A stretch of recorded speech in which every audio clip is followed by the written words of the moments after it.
بسم الله الرحمن الرحيم. إذا وقعت الواقعة ليس لوقعتها كاذبة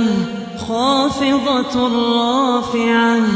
إذا رجت الأرض رجا وبست الجبال بسا فكانت هباء منبثا وكنتم أزواجا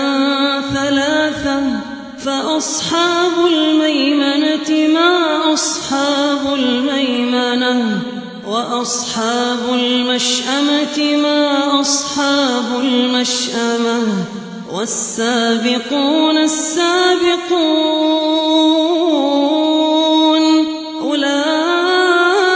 أولئك المقربون في جنات النعيم ثلة من الأولين وقليل من الآخرين على سرر موضونة متكئين عليها متقابلين يطوف عليهم ولدان مخلدون بأكواب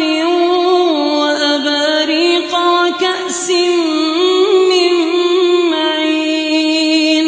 لا يصدعون عنها ولا ينزفون وفاكهة مما يتخيرون ولحم طير مما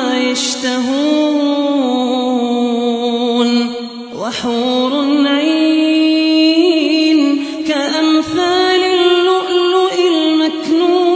المكنون جزاء بما كانوا يعملون لا يسمعون فيها لغوا ولا تأثيما إلا قيلا سلاما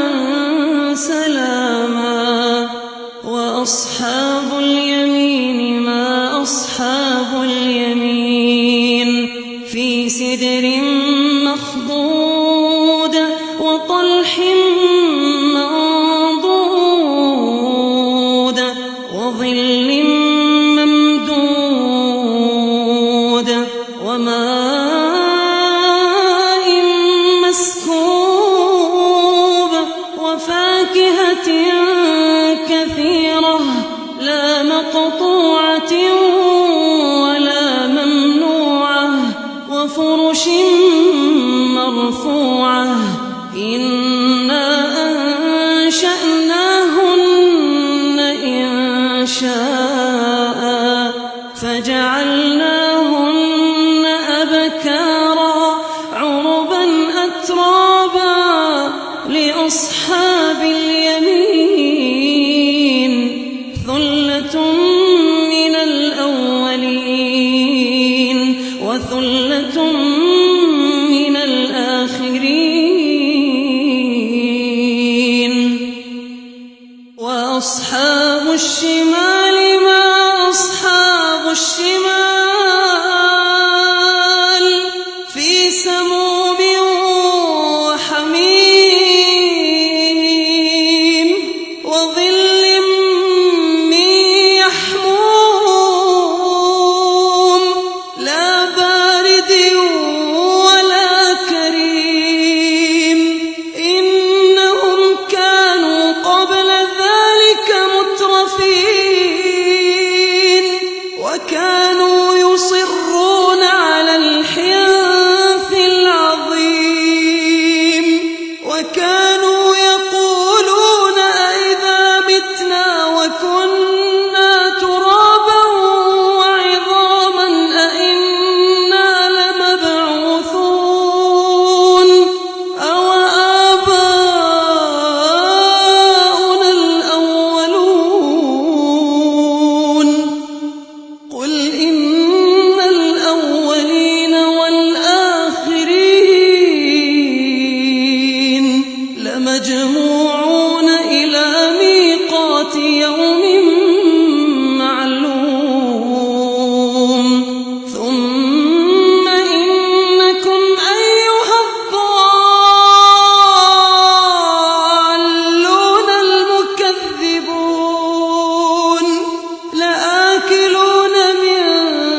فشاربون شرب الهيم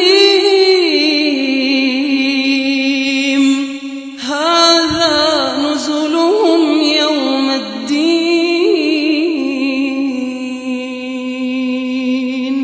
نحن خلقناكم فلولا تصدقون أفرأيتم ما تمنون أأنتم تخلقونه أم نحن الخالقون نحن قدرنا بينكم الموت وما نحن بمسبوقين على أن نبدل أمثالكم وننشئكم فيما لا تعلمون ولقد علمتم النشأة الأولى فلولا تذكرون أفرأيتم ما تحرثون أأنتم تزرعونه أم نحن الزارعون لو نشاء لجعلناه حطاما فظلتم تفكهون إنا لمغرمون بل نحن محرومون أفرأيتم الماء الذي تشربون أأنتم أنزلتموه من المزن أم نحن المنزلون لو نشاء جعلناه أجاجا فلولا تشكرون أفرأيتم النار التي تورون أأنتم أنشأتم شجرتها أم نحن المنشئون نحن جعلناها تذكرة ومتاعا للمقوين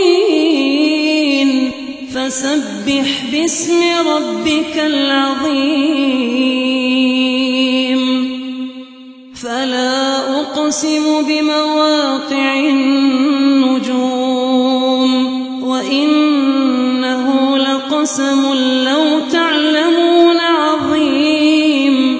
إنه لقرآن كريم إنه لقرآن كريم في كتاب مكنون لا يمسه إلا المطهرون تنزيل من رب العالمين أفبهذا الحديث أنتم مدهنون وتجعلون رزقكم أنكم تكذبون فلولا إذا بلغت الحلقوم وأنتم حينئذ تنظرون ونحن أقرب إليه منكم ولكن لا تبصرون فلولا إذا بلغت الحلقوم وأنتم حينئذ تنظرون ونحن أقرب إليه منكم ولكن لا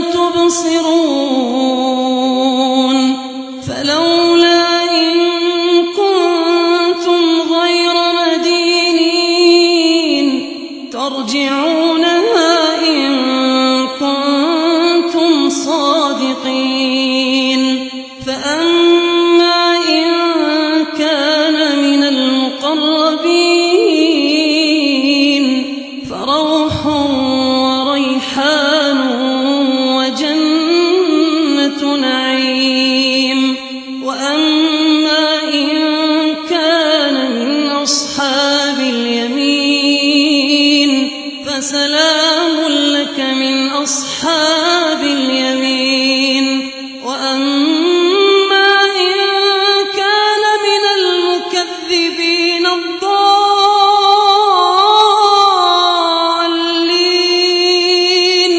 فنزل من حميم وتصلية جحيم إن هذا لهو حق اليقين فسبح باسم ربك العظيم.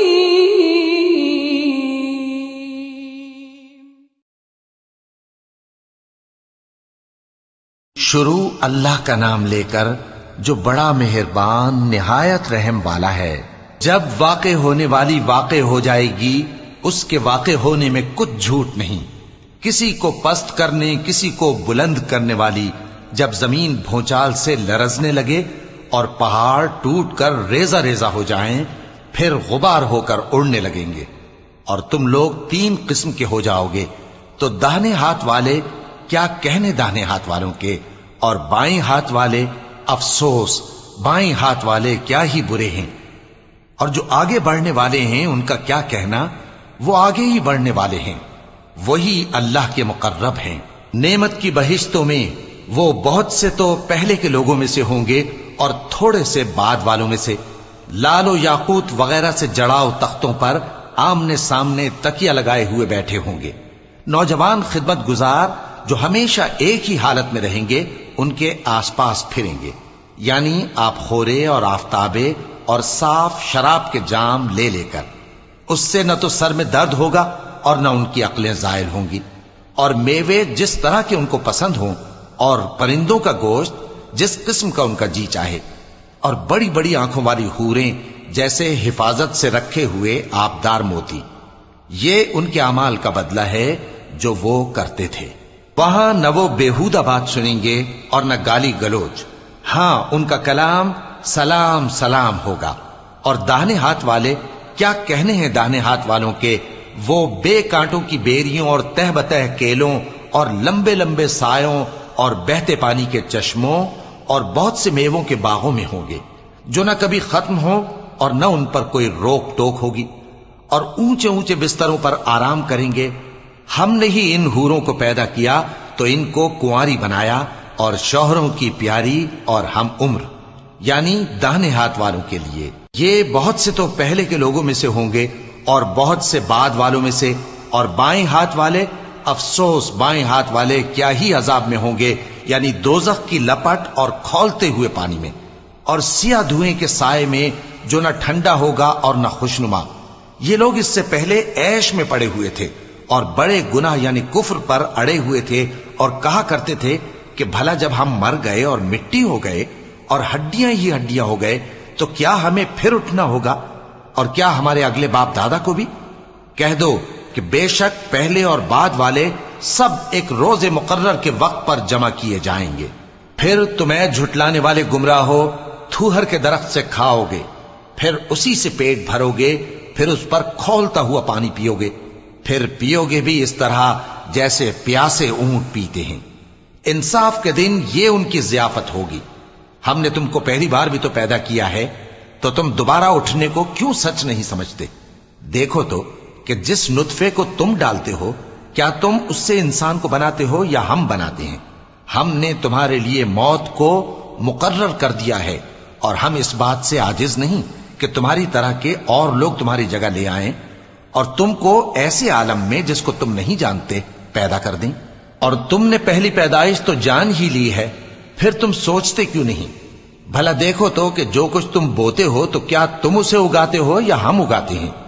اگر ہم چاہیں تو اسے چورا چورا کر دیں سو تم باتیں بناتے رہ جاؤ کہ ہائے ہم تو تاوان میں پھنس گئے بلکہ ہم بے نصیب رہ گئے. بھلا دیکھو تو کہ جو پانی تم پیتے ہو کیا تم نے اس کو بادل سے نازل کیا ہے یا ہم نازل کرتے ہیں؟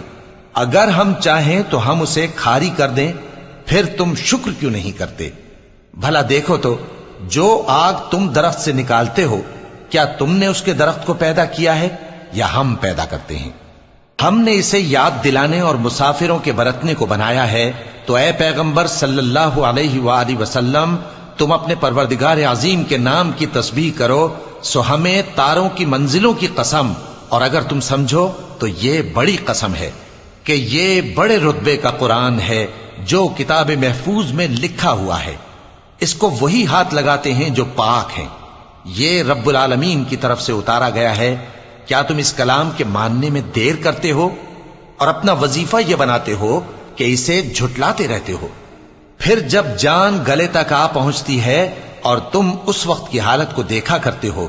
اور ہم اس مرنے والے کے تم سے بھی زیادہ نزدیک ہوتے ہیں لیکن تم کو نظر نہیں آتے۔ بس اگر تم کسی کے بس میں نہیں ہو تو اگر سچے ہو تو تم جان کو لوٹا کیوں نہیں لیتے؟ پھر اگر وہ اللہ کے مقربوں میں سے ہوا تو اس کے لیے آرام اور روزی اور نعمت کے باغ ہوں گے، اور اگر وہ دائیں ہاتھ والوں میں سے ہوا تو کہا جائے گا کہ تجھ پر داہنے ہاتھ والوں کی طرف سے سلام، اور اگر وہ جھٹلانے والے گمراہوں میں سے ہوا تو اس کے لیے کھولتے پانی کی ضیافت ہوگی اور جہنم میں داخل کیا جانا۔ یہ بات واقعی یقینی ہے، تو اے نبی صلی اللہ علیہ وآلہ وسلم تم اپنے پروردگار عظیم کے نام کی تسبیح کرتے